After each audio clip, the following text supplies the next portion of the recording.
Cek, cek, cek, cek.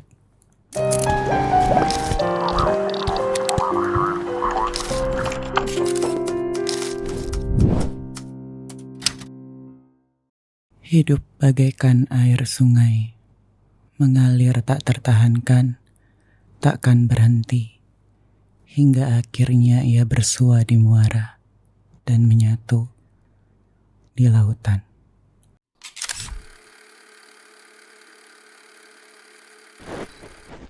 Selamat datang di Saiki Tirta. Kehidupan terkadang menuntut kita untuk selalu siap dengan hal-hal yang tidak pasti. Dan lucunya, ketidakpastian adalah satu-satunya hal yang pasti di dalam kehidupan ini. Dengan ironis, ketidakpastian menuntut perubahan-perubahan yang memaksa kita untuk mati. Lagi dan lagi. Dari diri kita yang lama. Tak jarang ketidakpastian juga akhirnya memaksa kita untuk harus memilih keputusan yang salah. Sehingga membuat kita terjerumus dalam dosa.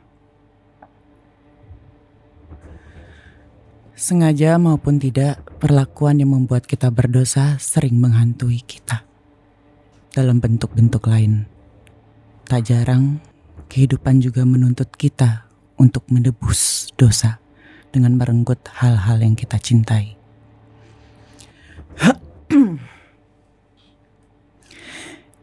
Di episode ini kita akan membahas perjuangan manusia dalam menghadapi tuntutan dan teka-teki kehidupan mereka. Narasumber hari ini namanya Mbak Uning, seorang ibu yang tertimpa banyak sekali masalah dalam kurun waktu yang sangat singkat. Kehidupan memberikan teka-teki yang sangat berat untuknya. Mbak Uning kehilangan ibu tercintanya bernama Daryah Rurun atau Utiah. Dan dalam waktu bersamaan anaknya yang namanya Nirmala menghilang entah kemana.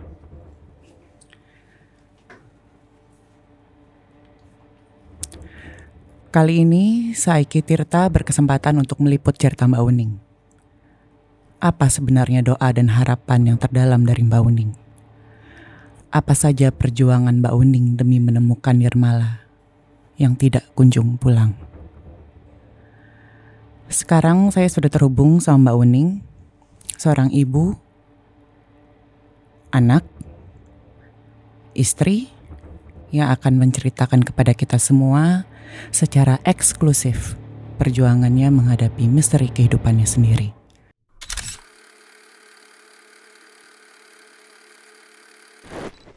Selamat malam Mbak Wening. Ya, selamat malam Tirta. Mbak Wening, sebelum mulai saya mau bilang turut berduka atas kepergian Utiah. Terima kasih Tirta. Gimana keadaannya Mbak Wening sekarang? Saya masih banyak mencerna kejadian-kejadian yang terjadi di hidup saya. Mbak Wening, mungkin boleh diceritakan apa yang sedang Mbak Wening lewatin sekarang? Saya masih susah untuk menceritakan semuanya. Kenapa Mbak? Iya, saya memiliki banyak penyesalan. Sulit untuk menghadapi apa yang sudah saya perbuat. Yang jelas, saya sudah mengusahakan yang terbaik untuk semuanya. Yang terbaik untuk semuanya kayak gimana Mbak? Waktu saya kehilangan ibu saya, Utiah, saya sangat terpukul. Tapi yang bikin saya merasa gagal sebagai seorang ibu, ya adalah Nirmala. Sudah seminggu anak saya hilang, dan tidak ada yang berhasil menemukan di mana keberadaan Nirmala. Mbak, boleh diceritakan apa yang, maaf sebelumnya, tapi mungkin Mbak Uning boleh menceritakan ke saya apa saja yang sudah Mbak Uning lakukan untuk menemukan Nirmala? Saya sudah melakukan semuanya Tirta, tapi saya tidak mungkin diam saja. Saya nggak tahu, saya yakin bahwa Nirmala itu masih hidup. Sebentar Mbak, gimana Mbak Uning yakin kalau Nirmala masih hidup. Tirta, ketika kamu menjadi seorang ibu, gimana ya, kayak nalurimu itu kayak anugerah yang hebat yang bisa kamu rasakan. Saya yakin mungkin semua ibu di dunia tahu rasanya. Dan saya yakin anak saya, Nirmala, masih hidup.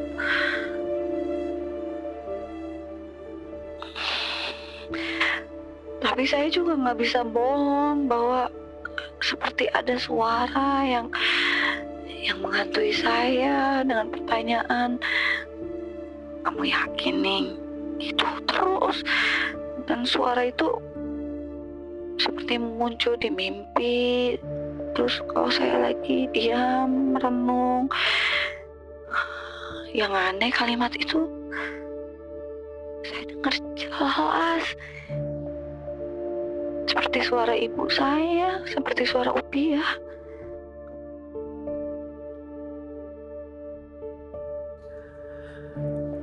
Ada suara-suara gitu ya Mbak. Tapi Mbak Uning merasa itu suara itu maksudnya suaranya Utiah, Mbak? Tita, saya merasa yang jelas. Saya percaya bahwa saya benar dan saya akan menemukan Nirmala. Mbak? Mbak Uning? Mbak? Halo? Mbak? Mbak? Mbak? Halo Mbak Uning? Masih dengar saya Mbak? Halo? Kayaknya terputus.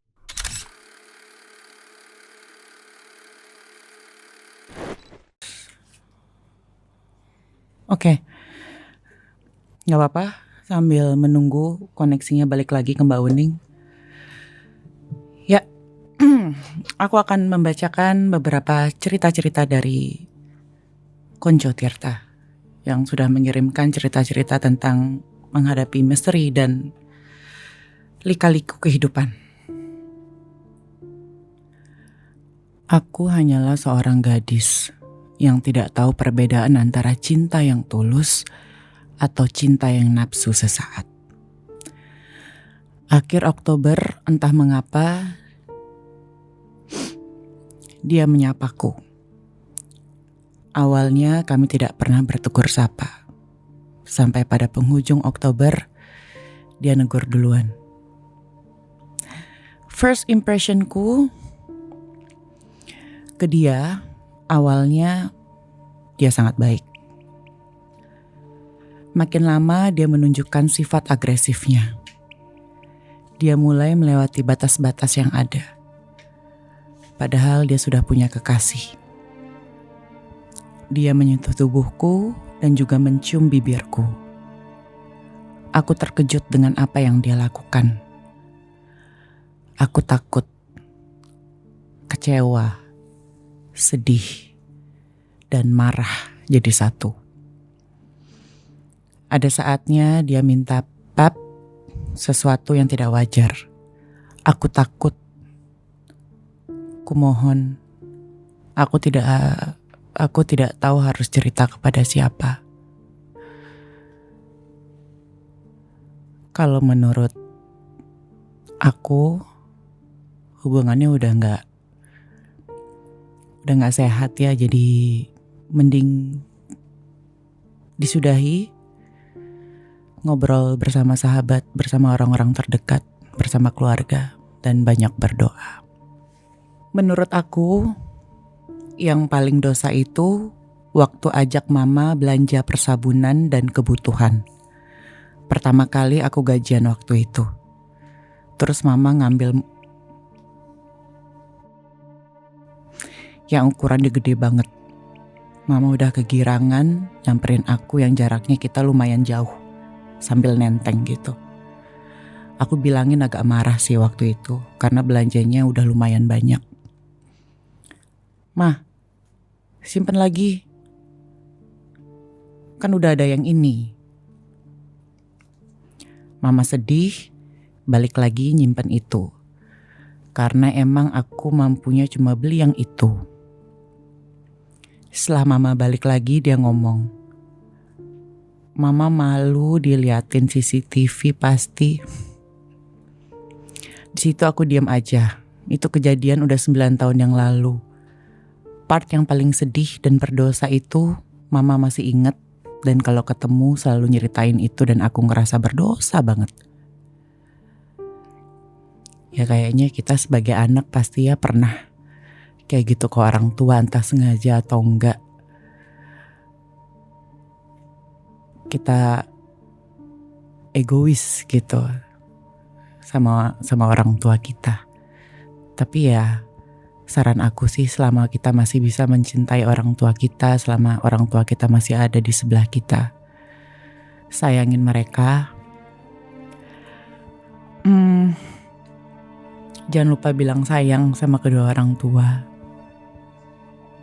Karena kita gak akan tahu kapan waktu kita akan selesai sama mereka. Aku gak pernah nyangka bakal terjerat dalam dunia pesugihan. Aku terlalu capek buat hidup yang gitu-gitu aja. Seseorang memperkenalkanku ke jalan yang salah, yaitu pesugihan. Awalnya ragu. Tapi karena frustasi, akhirnya aku terjerumus. Sekarang, meskipun aku punya harta yang lebih banyak, hidupku gak tenang. Setiap hari dihantui rasa takut dan penyesalan. Aku ngerasa seperti ngejual jiwaku. Orang-orang di sekitarku mungkin melihat aku sukses. Tapi di dalam hati, aku tahu aku udah kehilangan kedamaian. Aku takut banget akhir-akhir ini. Aku pengen keluar dari semua ini tapi gak tahu caranya. Aku cuma berharap bisa nebus semua dosa ini. Tapi semakin hari, semakin berat rasanya. Kalau yang ini agak susah ya, karena sudah berhubungan sama dunia di luar dunia kita. Mungkin saran aku cuma, yang kamu lakukan sekarang membuat kamu lebih sukses, membuat kamu lebih banyak uang. Tapi jiwa kamu gak sehat, kamu jauh dari Tuhan. Jadi, itu dosa. Pasti, tapi gak ada yang telat. Jadi selama kamu punya keinginan untuk kembali ke jalan yang benar, cari orang yang bisa membantu kamu. Banyak-banyakin berdoa. Gue mau cerita dosa yang paling memalukan dalam hidup gue. Gak pernah nyangka bahwa kebiasaan kecil yang dulu gue anggap sepele bisa berubah jadi sesuatu yang menghancurkan hidup gue. Awalnya gue penasaran, lihat sebentar, lalu lanjut aktivitas seperti biasa. Tapi lama-lama jadi ketagihan. Oh, pornografi. Pornografi mulai mempengaruhi cara pandang gue terhadap orang lain, terutama dalam hubungan. Rasanya semakin susah buat melihat seseorang tanpa pikiran-pikiran yang gak sehat. Gue tahu ini salah. Gue merasa malu sama diri gue sendiri setiap kali terjebak dalam lingkaran ini. Apalagi gue mulai sadar kalau ini efeknya sangat buruk. Gue pengen berhenti, tapi setiap kali coba untuk berhenti, rasanya selalu gagal. Gue takut kalau ini akan terus merusak hidupku lebih dalam. Susah sih pasti, karena kecanduan sama sesuatu ya. Tapi semua hal yang berlebihan itu pasti nggak baik ya, nggak sehat, apalagi pornografi. Aku nggak tahu sekarang kayak gimana, tapi aku sih yakin banyak banget. Nggak usah orang anak kecil sama orang dewasa tuh pasti ada momen atau ada masa kecanduan sama pornografi. Semuanya harus dimulai sama diri kamu sendiri sih. Kamu harus yakin kalau kamu bisa keluar dari lingkaran setan itu. Aku cuma bisa bilang semangat. Dosa yang gue mau share soal nebeng terkenal sama temen. Jadi gue ada di circle selebgram yang followersnya ribuan sampai puluhan ribu. Gue melihat teman-teman gue yang fokus banget ke sosial medianya. Akhirnya gue jadi penasaran, kenapa mereka segitunya sama sosmed. Awalnya gue biasa aja, tapi lama-kelamaan gue mulai kepo sama apa yang mereka lakuin. Ternyata mereka punya followers banyak biar bisa dapat uang dan popularitas. Akhirnya gue pun tertarik untuk mulai fokus sama sosmed gue. Yang tadinya followers gue cuma ratusan, sekarang jadi ribuan. Gue ngelakuin apa aja biar followers dan viewers gue naik. Mulai dari nebeng sama teman-teman gue, kayak selalu tampil kalau mereka bikin story atau live. Terus minta mereka nge-tag sosmed gue. Lama-lama gue jadi kecanduan sama sosmed. Gue setiap hari live dan ngerasa murung kalau lihat yang nge-like postingan gue cuma sedikit. Sekarang gue berakhir musuhan sama teman-teman gue karena mereka ngerasa gue manfaatin mereka dan jadi saing-saingan. Sebenarnya gue sedih banget kalau pertemanan kita rusak cuma gara-gara saingan followers di sosmed. Dan sekarang gue gak tahu apa yang harus gue lakuin buat baikan lagi kayak dulu. Ya, sosmed itu kalau gak digunakan dengan baik dan tepat bisa merusak semua hal-hal dalam diri kita. Entah itu keluarga, pertemanan, persahabatan, itu semuanya akan rusak. Itu yang pertama. Yang kedua, kalau memang punya masalah sama teman-temannya, datengin aja, ngobrol, komunikasi itu adalah kunci. Ngobrolin aja semuanya. Saling minta maaf, saling mengaku dosa masing-masing.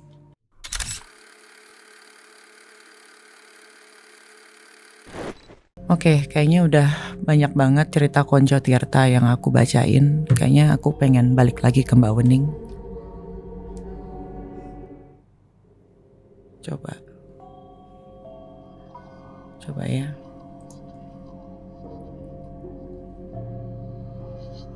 Semoga bisa kali. Oh udah bisa. Halo Mbak. Mbak Wening, kembali lagi bersama kami Mbak. Halo, ya. Halo, Tirta. Iya Mbak Wening. Iya.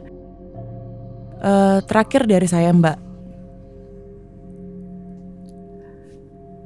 Apa doa yang terdalam dari Mbak Wening dengan semua kondisi yang Mbak Wening alamin saat ini?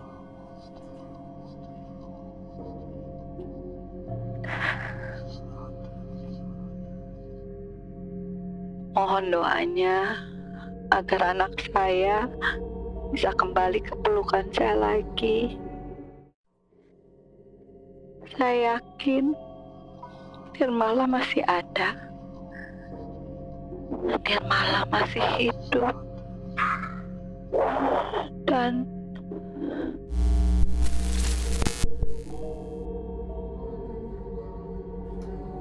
Mbak Wening, jadi mohon doanya.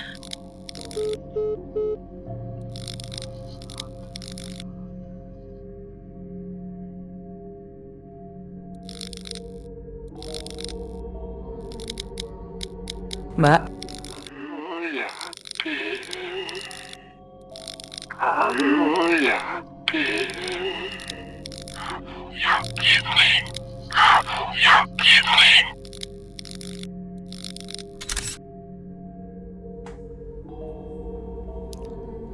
Jangan lupa nonton film Tebusan Dosa mulai tanggal 17 Oktober 2024 hanya di bioskop.